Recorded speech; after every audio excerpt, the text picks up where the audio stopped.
killed my daughter. I killed my daughter. I beat her up too much. Police, hello? I've never seen such horrific suffering of a young person. A murder investigation into the death of a 10-year-old girl. Very caring, very confident little girl. I don't think I've ever felt such sadness.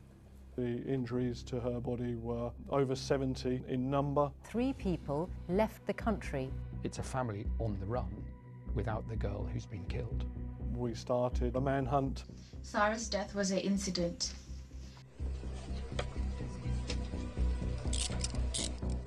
Do you love Sarah? No comment. Did you care about her at all? No comment. Visible shock in the court. Some of the jurors' mouths literally dropped open.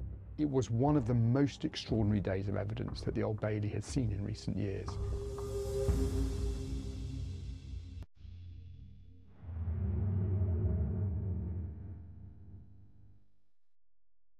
Sorry, police, how can I help?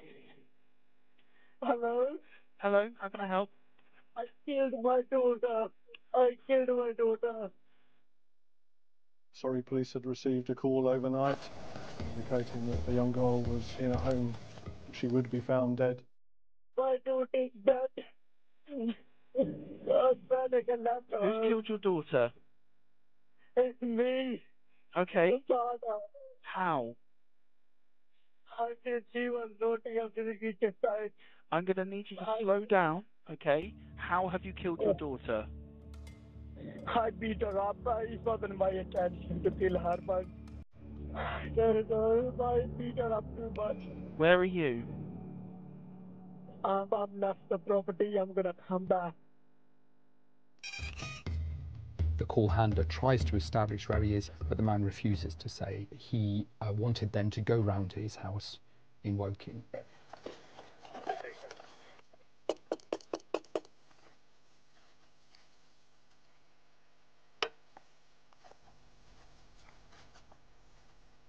Police! Don't have the door open. Police, hello, anyone in? And officers managed to secure entry to the property.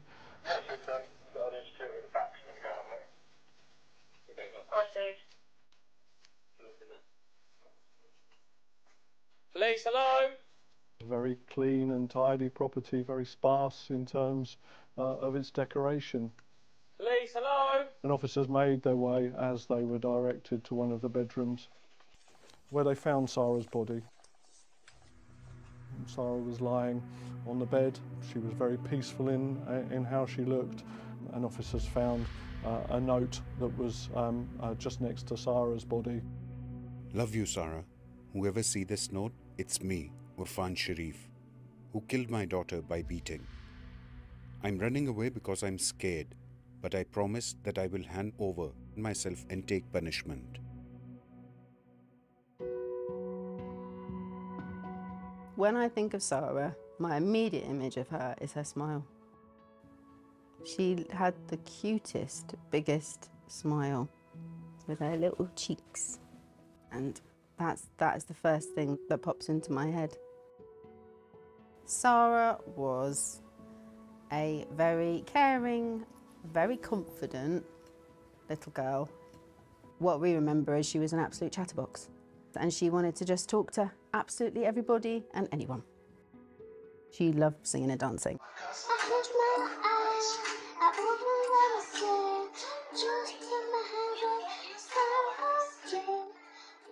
One of the memories that will always stay with me is when she came.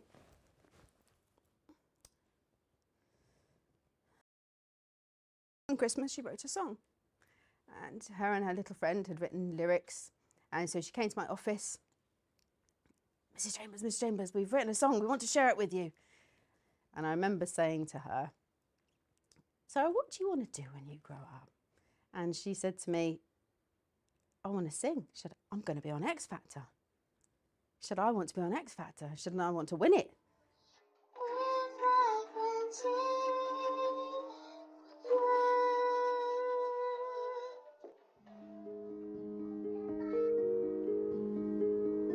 Sarah was born at Wexham Park Hospital in Slough into this very, very difficult family environment. And in fact, within about the first year of her life, she's been in temporary foster care twice.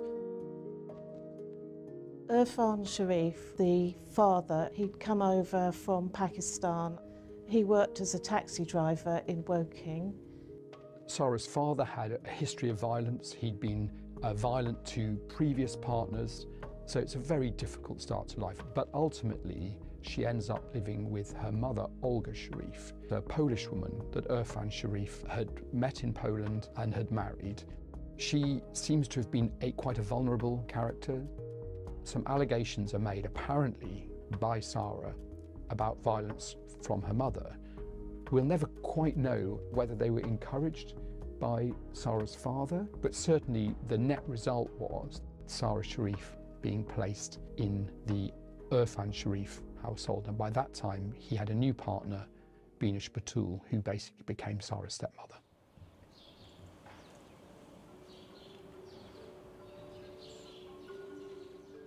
Binish Batul was Sarah's stepmother. She was a stay-at-home mum. She was very busy. She was looking after 6 children, so had a very busy life. Sarah's uncle, Faisal Malik, moved over from Pakistan to the UK and moved into this small flat. And by that time, you had 3 adults and 6 children crammed into this really small space. What neighbours heard was a household where there was a lot of disturbance. There was banging, sounds of crashing, could be smacking. They hear a lot of swearing at the children.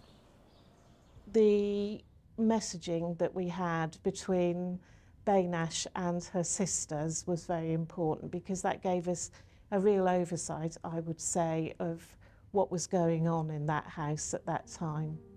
Irfan is going crazy, beating Sarah up. I'm kind of having a panic attack. I have Russia and I'm literally dying. What the hell shall I do? Why? What did she do? He's literally going to break her arm or leg. I have no idea what to do. She's covered in bruises, literally beaten black. And where's Irfan? Sitting on his fat bum and playing Ludo.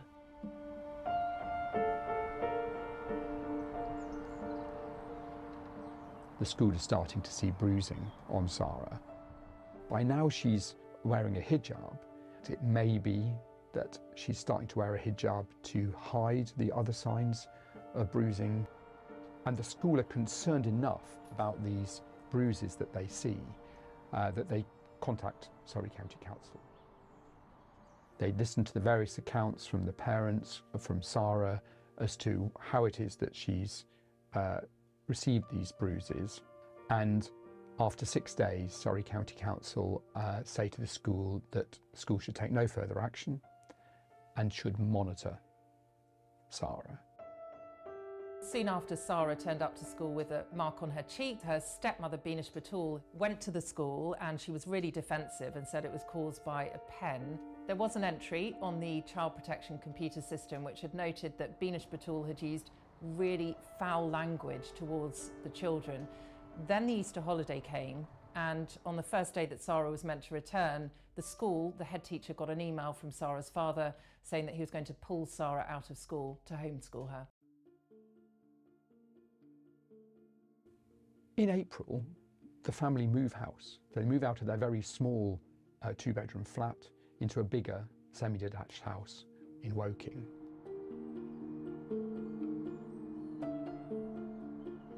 They're a large family, 6 children.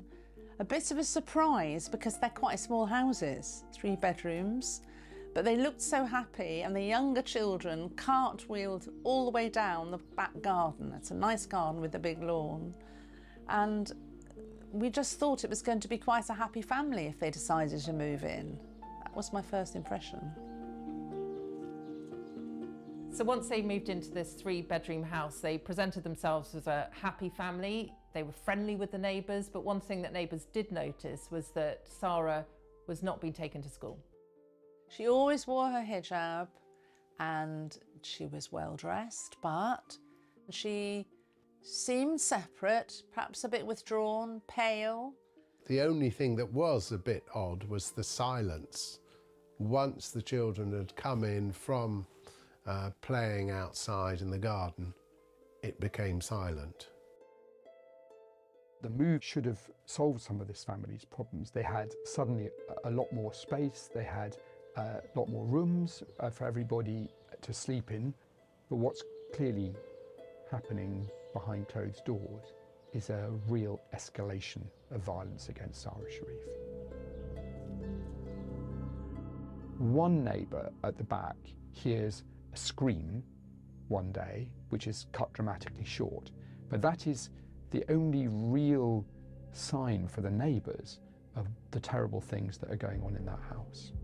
There was evidence that Sarah was being beaten with a cricket bat. She was also being beaten with a white metal pole that was from a children's high chair.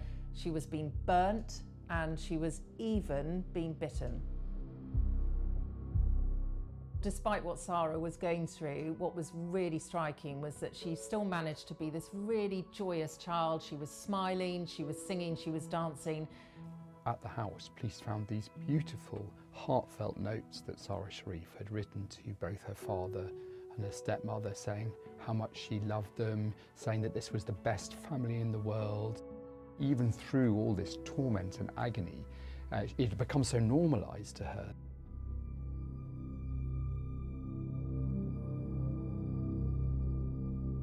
On the day that Sarah died, Beenish Batul calls Irfan Sharif multiple times, telling him to come home. Something is wrong with Sarah. Irfan Sharif heads home. Before he does so, he's caught on CCTV outside the local co-op, and it's the last time that he's spotted on camera before Sarah dies.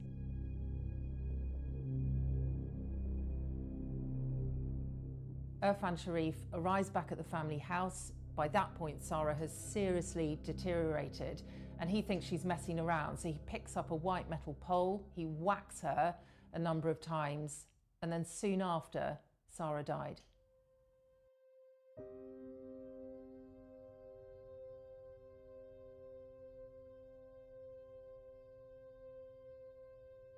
That evening, first of all, they phone a travel agent. Welcome to South Old Travel. How may I help? Hi there. I'd like to know about ticket prices to Pakistan. All right. So where in Pakistan you want to go, ma'am? Islamabad. Beenish Batul sounds extraordinarily calm. Your travel dates, please. Early as possible tomorrow. And return? Single. It's really chilling to think that during that conversation, Sarah Sharif's lying dead upstairs. Okay.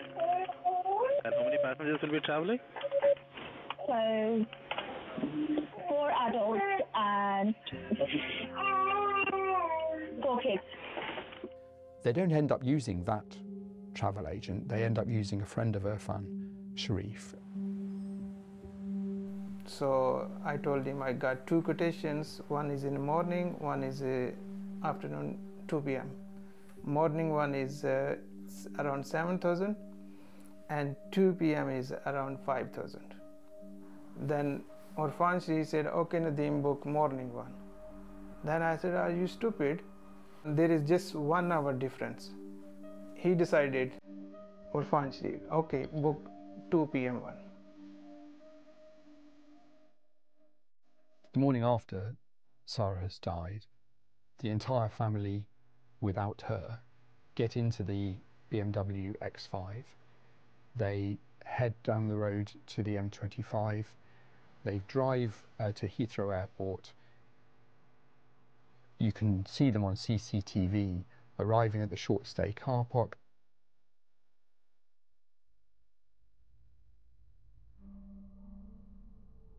They leave the car unlocked, and then you see the whole family, Irfan Sharif, his wife, his brother, and all the children apart from Sarah, then going through security at Heathrow Airport.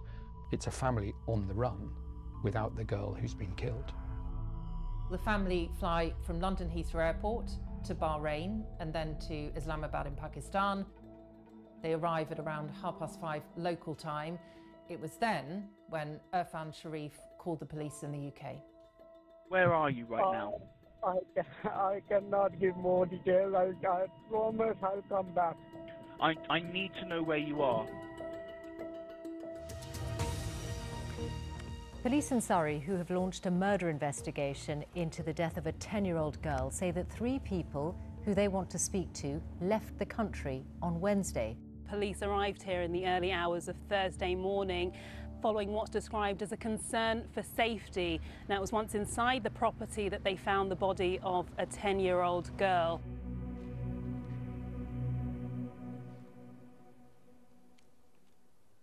I don't think I've ever felt such sadness. And I think I say that on behalf of all the staff and the community. I think the shock was just immense. Personally, talking as a head teacher, I don't think you're ever ready for something like that. The injuries to her body were over 70 in number. She had broken bones, she had multiple bruises, a very serious injury to her brain. There were indications that she'd been bound, and she had burns across her body, including one burn on her buttock area.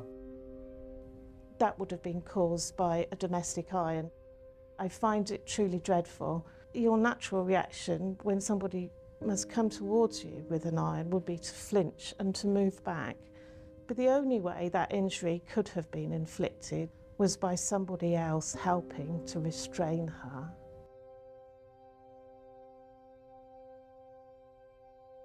Bruises and breaks are likely to have been caused through being hit with implements. As if it couldn't get any more horrific, the indication was that at times Sarah was hooded with a plastic bag and made to suffer injuries whilst having a bag placed over her head.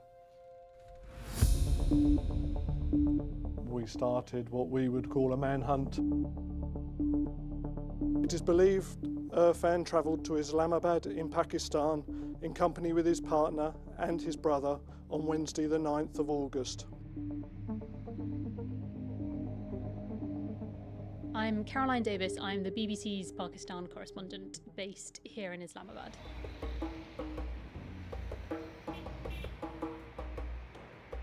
Pakistan and the UK don't have an extradition treaty, and that poses problems unless they decide to come voluntarily. It's a very complex structure in Pakistan and a very complex operating framework. We had no conversations with law enforcement agencies overseas.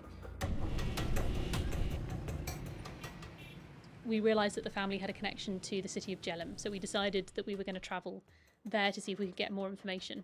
Jhelum is about a 2-hour drive away from Islamabad, population of a bit over 1 million. So when we got to Jhelum, we went firstly to go and speak to this lawyer contact who gave us a telephone number that he said was to Irfan Sharif, but we were still not clear at this point whether or not this was Irfan's telephone, whether this was a friend, whether this was family member. We then got a response back saying, "Sorry, we are unable to give you any statement at the moment." Every day or so we'd get an update from the police saying that they were raiding another property or they were looking in a different area. So we knew there was a lot of pressure on the Pakistan police about this particular case.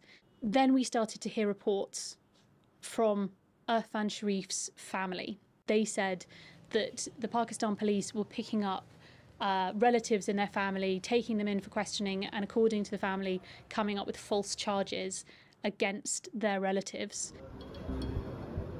They took the Punjab police to court to stop them from doing this.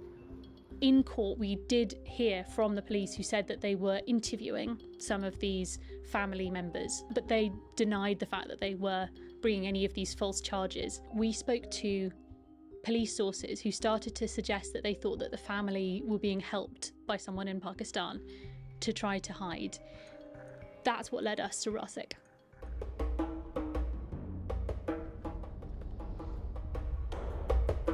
So it took us months of conversations, tip-offs and leads, but long after the manhunt was over, we found him.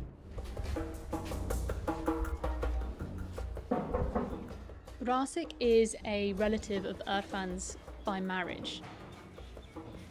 Assalamu alaikum. Okay. Irfan Sharif room. This is Irfan's room. This Irfan room This is where he stayed? हाँ, इधर रुके हैं, इधर सोए हैं, इधर table पे खाना खाते थे, बैठते थे। बिनश से भी मीटिंग करते थे कि लायर से रब्ता करें, ठीक है, पुलिस से रब्ता करें उधर।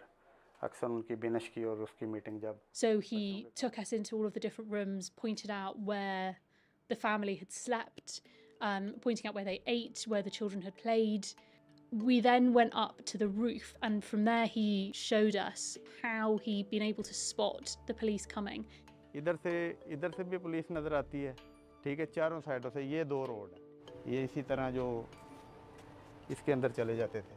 You hid in here? हाँ, उधर इसके अंदर। You still hid them from the police, knowing that the police wanted to talk to them about Sarah's death. Did you ever not feel like you were doing the wrong thing by hiding these adults? मैंने मदद की है इरफान की, और वो जो छोटे बच्चे थे ना, अगर मैं मदद ना करता वो जलील हो। One of the other things that I found really surprising about speaking to Rasik was the fact that he said that the family weren't actually always in hiding. He took them to go and have haircuts, he took them to go and have pizza and ice cream. He was able to transport the whole family without anyone stopping them.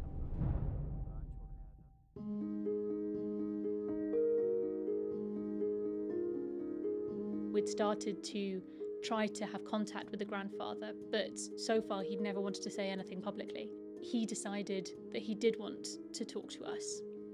Did Arfan tell you what had happened to Sarah? हादसा हुआ, इसके अलावा कुछ नहीं। After Sarah died, did he explain to you why he'd come to Pakistan?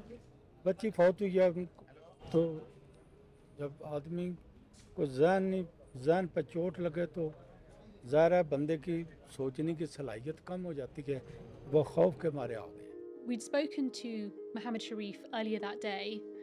We had put the material out on broadcast. We had then all gone to bed, and it was the middle of the night when we were then sent this video. There are a couple of things I would like to address. Firstly, I would like to talk about Sarah. Sarah's death was an incident. Our family in Pakistan are severely affected by all that is going on. They are harassing my extended family. We were really struck by the fact that Sarah is only mentioned once, calling her death an incident. She's then not mentioned throughout the course of the rest of the video. The police is registering fake cases against all of these people to put pressure on them. My main concern is that the Pakistani police will torture or kill us. That is why we have gone into hiding. Then we got a phone call and a tip-off. We'd been told that the police had come to the grandfather's house. Sarah Sharif's siblings had been found at his property and taken by the police. But what we learnt later as well from Rasik was that the 3 adults were with them as well. They ran and fled next door, and they were able to hide next door. When we looked back over our footage, we realised that at that exact point, we would have been metres away from where those adults were hiding while we were filming. We started to hear rumours that they might have left the country. Then we got a message showing that the adults were flying from Sialkot Airport to Gatwick.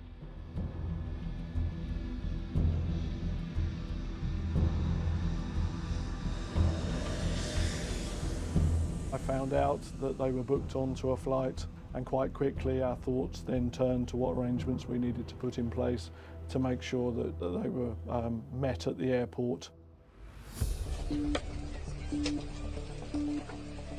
When the police go onto the plane to arrest them, they're sitting in the luxury of business class. When you consider what had happened to Sarah Sharif, that seems an extraordinary decision. They were met on the plane. They were arrested from their seats. Are you okay just to swap over? Just yourself go with me, and if you go with my colleague. This is the only luggage? Yeah, that's the only luggage I have. Okay. So one cabin bag between you and the other partner, yeah? I don't have any bags. You have no bag? They know exactly what's going to happen. They're handcuffed in front of all the other business class passengers. I'll explain more outside, okay? I'll explain. Your hair's outside. And then taken down off the plane. Yeah, could you just confirm your name for me, please, sir? Yeah, Urfan Sharif. They were very cooperative with officers. You were therefore arrested for the murder of Sarah Sharif. From the injuries sustained by her and the investigation conducted, you are suspected of her murder. You are suspected of her murder.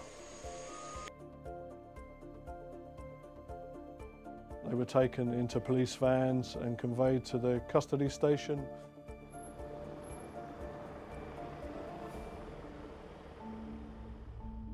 Can I just ask you to introduce yourself, please? So my name is Binish Batul. And you are about to be interviewed for the offence of murder. During the course of the next few days, they were interviewed by specialist detective officers. What happened to Sarah? No comment. What did you see? No comment. Whose choice was it? How you left Sarah? No comment. In those interviews, they gave no comment to any of the questions that were put to them. It says here, I did legally punish my daughter. And she died. Okay. No. Explain to me what that means. No comment. Who is responsible for her death? No comments. Okay. Tell me about your involvement in Sarah's death. No comment.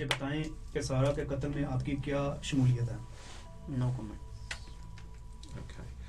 The defendants said nothing in interview, and they were charged on that basis. Do you love Sarah? No comment. Did you care about her at all? No comment. They've come home, but they're not actually telling anyone what happened.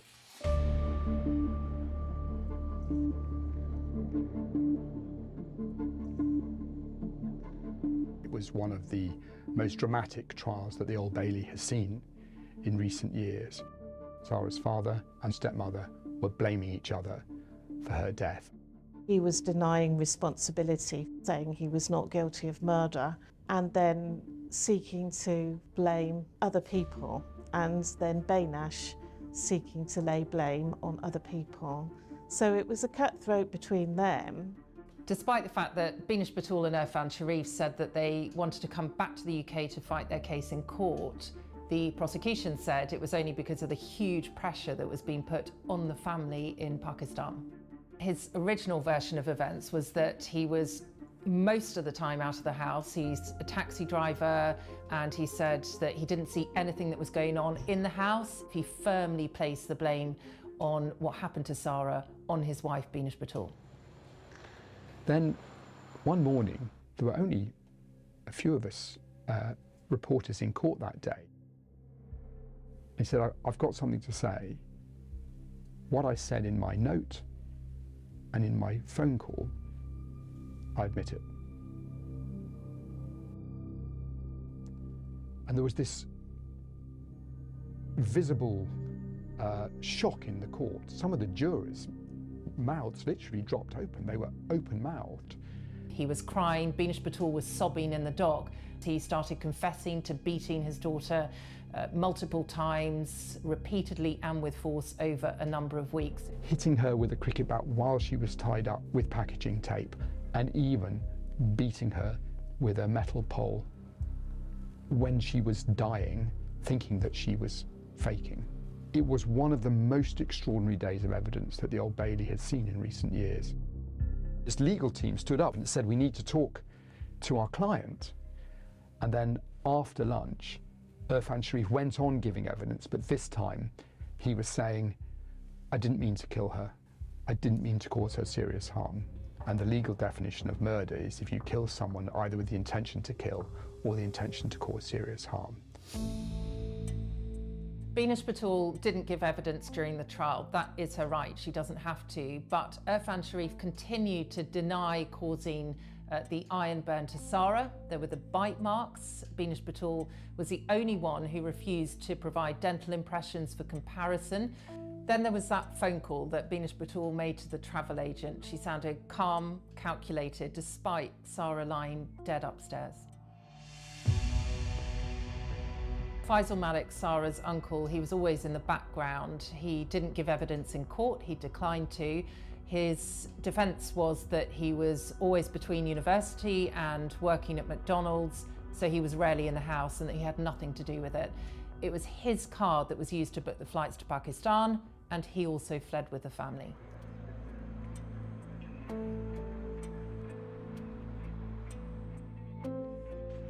Good afternoon, everyone. Today, after a 10-week trial, a jury has found Irfan Sharif and Binesh Batul, the father and stepmother of 10-year-old Sarah Sharif, guilty of her murder. Binesh Batul was sobbing in the dock. Faisal Malik, Sarah's uncle, he cried as he was convicted of causing or allowing the death of a child. All three defendants have only ever sought to preserve their own interests throughout this investigation and have shown no remorse for their truly dreadful behaviour.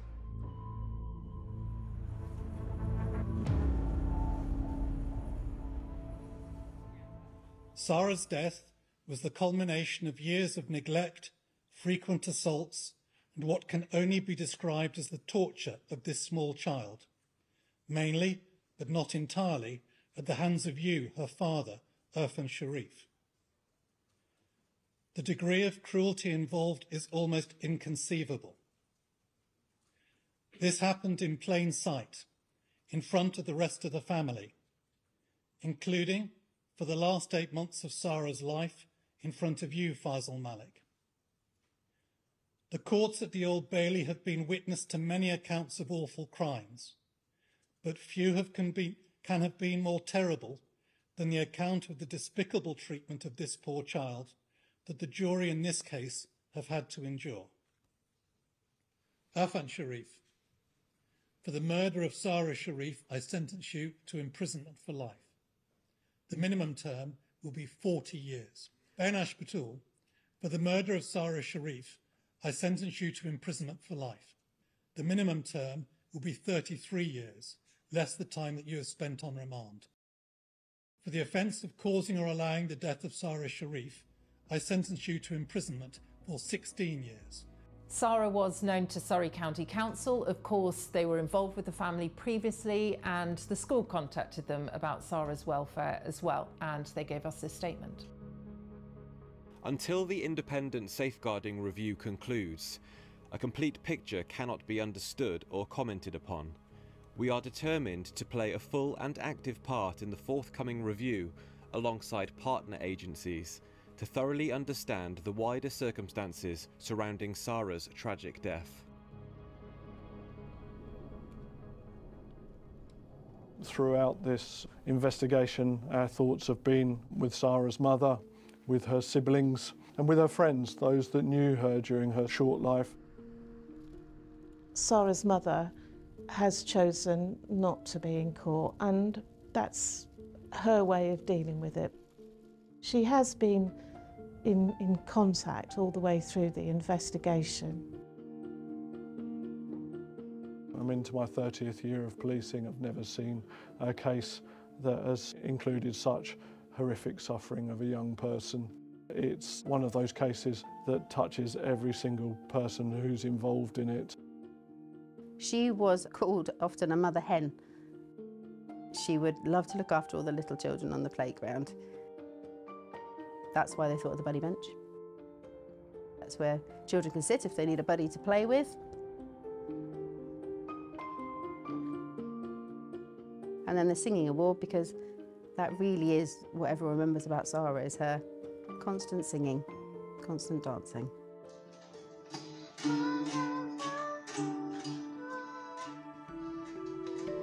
A group of her close friends created a memory box for Sarah.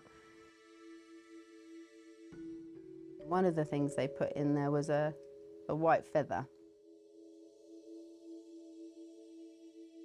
The reason they put that in there is when we were doing our memorial service, it finished out on the playground. We had a balloon release and I'd written a final prayer. And as I finished that prayer, a white feather fell to the ground. And for me, that meant Sarah was looking down.